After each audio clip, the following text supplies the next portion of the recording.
I consider the years I spent on I Love Lucy to be perhaps the biggest rip-off of my career. I was forced to play frumpy, to gain weight, to hide myself. That wasn't me. With these haunting words, Vivian Vance finally broke her silence. For years, fans adored her as Ethel Mertz on I Love Lucy, but behind the laughter was a story no one knew. Now, buckle up, because the dark truth about what really happened behind the scenes is finally coming out.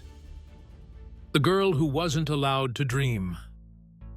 Vivian Roberta Jones was born on July 26, 1909, in Cherryvale, Kansas. Her childhood was not filled with music, laughter, or stories. It was ruled by the strict rules of the Methodist Church and the heavy hand of her mother, who believed performing was a sin. For Vivian, even the smallest spark of joy could quickly be smothered. She later recalled with a mix of pain and honesty, "My mother always said acting was wicked, and I would go to hell for it." Those words followed her through her childhood like a shadow. Whenever she hummed a tune, practiced a smile in the mirror, or showed the spirit of a performer, she was reminded that she was on the wrong path. Vivian was the second of 6 children, but she often felt like the odd one out. Where her brothers and sisters seemed to accept the rules of the house, Vivian's heart pulled her in another direction. She longed to entertain. She wanted to stand in front of people and bring them joy. But in her home, that desire was treated as shameful. When she was 6 years old, the family moved to Independence, Kansas. It was here that her hidden fire began to glow brighter. She would sneak out at night, not to cause trouble, but to breathe. Out in the open, away from her mother's watchful eyes, she could imagine herself on a stage, singing and dancing. She knew she was risking punishment if she was caught, but the taste of freedom was worth it. At school, Vivian finally found someone who did not judge her dreams. A drama teacher named Anna Engelman saw something special in the quiet girl who wanted so badly to perform. Under Engelman's encouragement, Vivian began to shine. She joined cheerleading, took part in beauty contests, and acted in school plays. For the first time, someone told her it was okay to dream. But at home, the battle never stopped. The more Vivian performed, the harder her mother tried to push back. The tension in the household grew heavy. Friends began to call her Viv, a lighter name that seemed to free her from the weight of her family. Then came a decision that marked a turning point in her life. Vivian dropped her family name. She was no longer Jones. She became Vivian Vance, a name she chose after Vance Randolph, a man who collected folk stories. In those stories of freedom and rebellion, she saw herself. Taking that name was more than a stage choice. It was a declaration that she was no longer her mother's daughter. She belonged to herself. With this new identity, Vivian left Kansas. She headed to Tulsa, chasing the world of theater that had always lived inside her. Years later, she explained what that moment meant. "I wasn't just leaving home. I was leaving behind the shame." Yet as Vivian reinvented herself, she had no idea the battles between her spirit and the world had only just begun. A star is born on stage. By the time Vivian Vance stepped onto the stage of the Albuquerque Little Theater in 1930, she was no longer the quiet girl from Kansas who had been told her dreams were sinful. She was 21 and ready to prove that her passion could not be buried. On that stage, she transformed. She played both a seductive woman and a gentle nun, roles that showed her range and her ability to become whoever the audience needed her to be.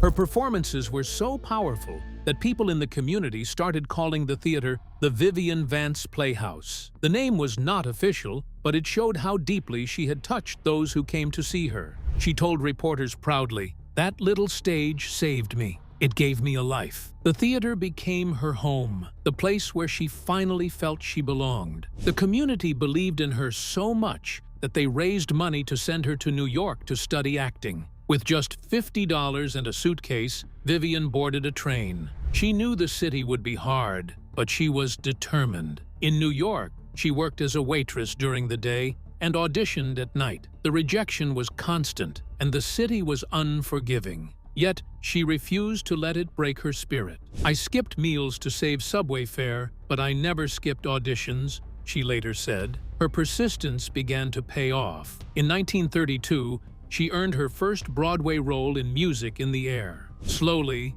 audiences and directors started to notice her. She was not just another chorus girl. She had something more: timing, wit, and a natural ability to make people laugh. In 1937, she got a last-minute call to replace someone in a play called Hooray for What? And she ended up performing more than 200 shows. It was her first taste of what steady success felt like. Her biggest breakthrough came in 1941 with Let's Face It. Sharing the stage with Danny Kaye and Eve Arden, Vivian became a name people in the theater world could not ignore. The show ran for more than 500 performances. She had finally proven herself. Later, she starred in Over 21, which even took her overseas to perform for American troops during Second World War. But while her career was shining, her personal life was filled with darkness. Her marriage to actor Philip Ober became a nightmare. He resented her success, and his jealousy turned violent. Years later, she admitted,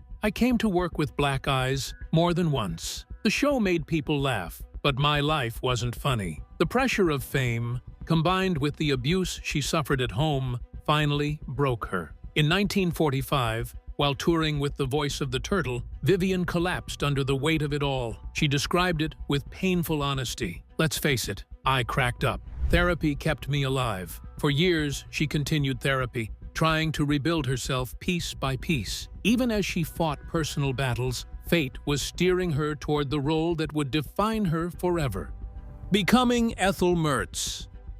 In 1951, Vivian Vance was cast as Ethel Mertz in the brand-new television comedy I Love Lucy. At the time, television was still finding its place in American homes, and no one knew how big the show would become. For Vivian, this seemed like the opportunity of a lifetime. But from the very beginning, her welcome was far from warm. Lucille Ball, already an established star, was not happy with the casting choice. She looked at Vivian and complained that she was too pretty. Lucy feared that her new co-star would compete with her for attention. Instead of celebrating the talent Vivian brought to the role, the producers set out to dull her shine. Vivian later laughed bitterly about what they did to her. "They made me wear the ugliest clothes and the worst makeup so Lucy could shine," she said. Behind the laughter of the show, there was an unspoken rule. Lucy was the star, and everyone else had to step back. Adding to this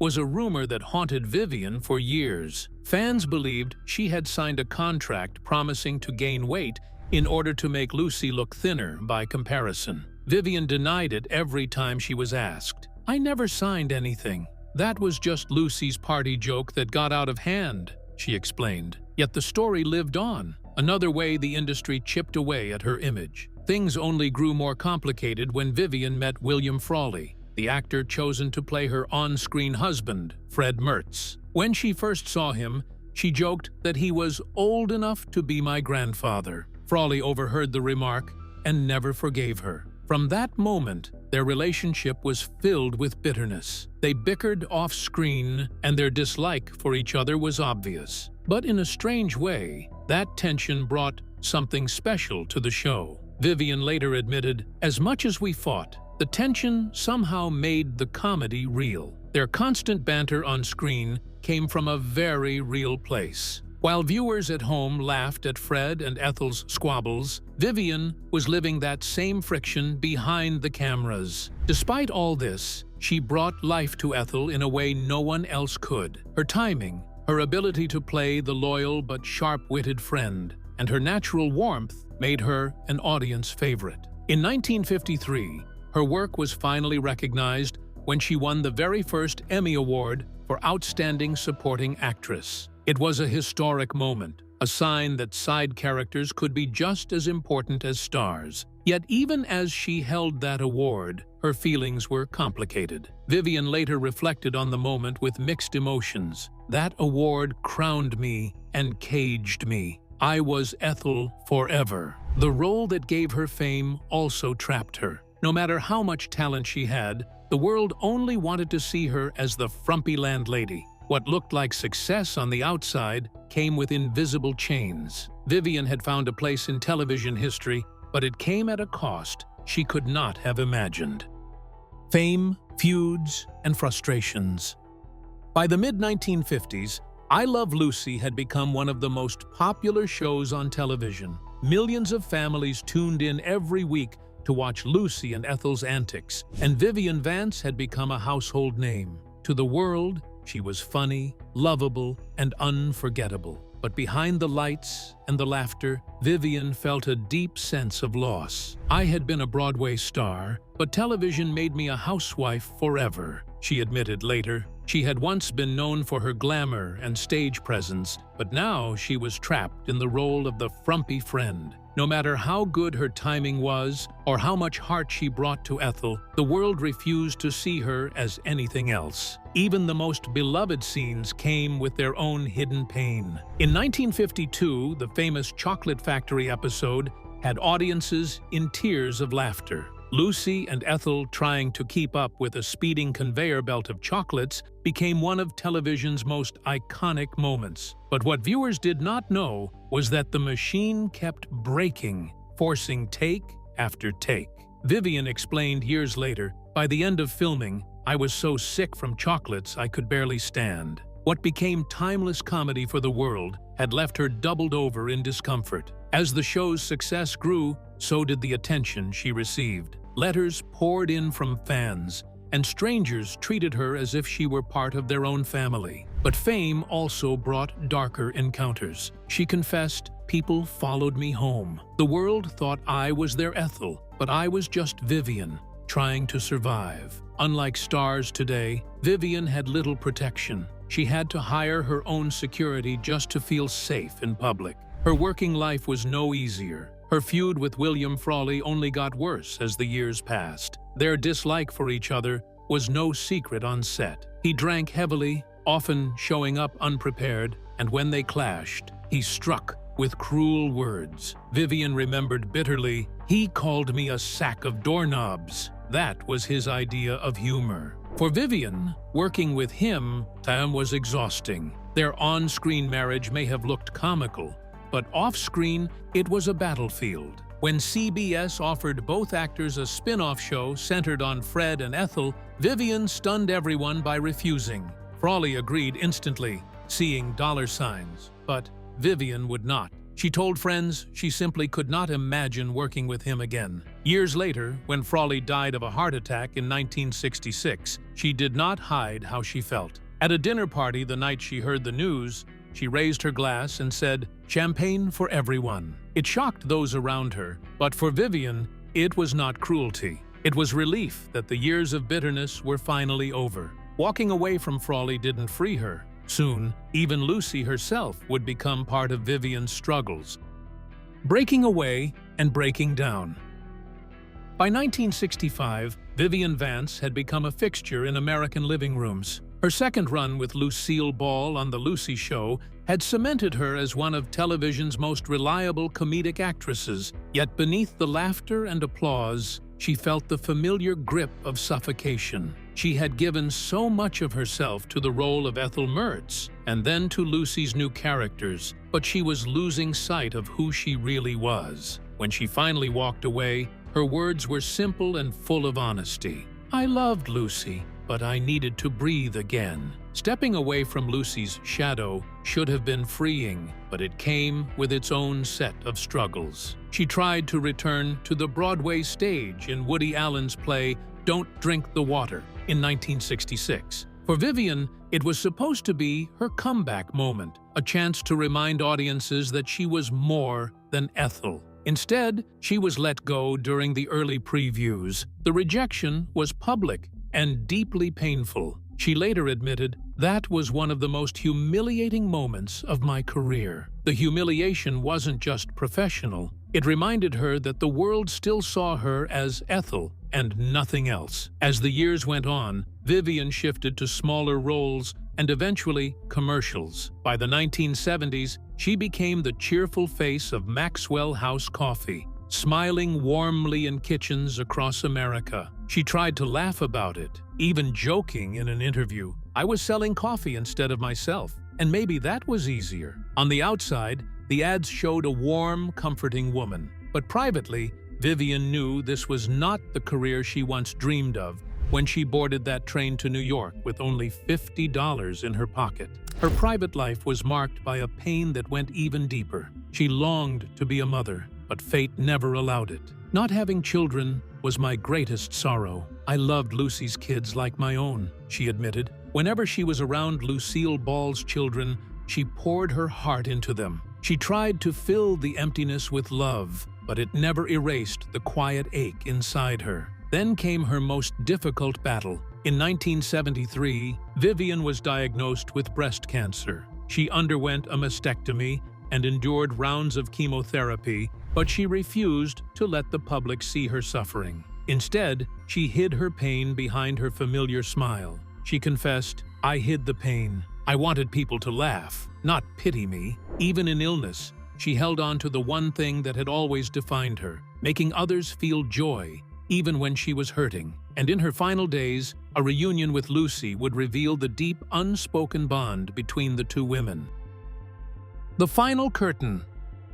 As the years slipped away, Vivian Vance chose to live more quietly. She had fought long battles, on stage, on set, and within herself. And though her health was failing, her voice still carried strength. She refused to let her story be defined only by the character the world adored. "I was forced to play frumpy, to gain weight, to hide myself. That wasn't me," she said. The words came with both pain and defiance. She began writing letters in her final years, a way to leave behind the truths she had carried for so long. In those pages, she exposed the cruelty of an industry that had boxed her in. "They told me directing wasn't ladylike. They told me to stay in my place." The letters were not just complaints, but a testimony of how women like her had been silenced and denied the chance to show the full reach of their talent. Vivian had spent a lifetime pushing against those walls, and even near the end, she was still fighting to be heard. Her body was weakening,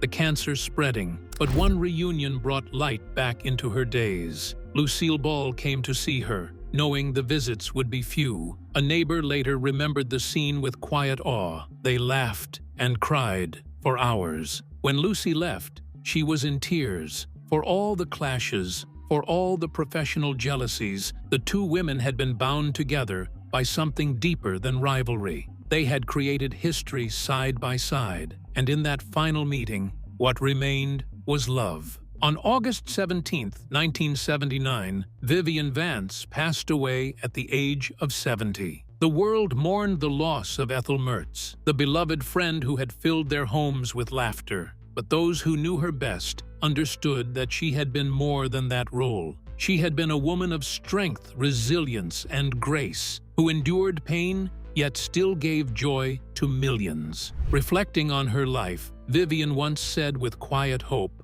"People remember me as Ethel, but I hope someday they see me as Vivian, the woman who survived it all." It was her final curtain call, not as a character on a stage, but as herself. What are your thoughts on Vivian Vance's journey behind the laughter? Share your thoughts in the comments.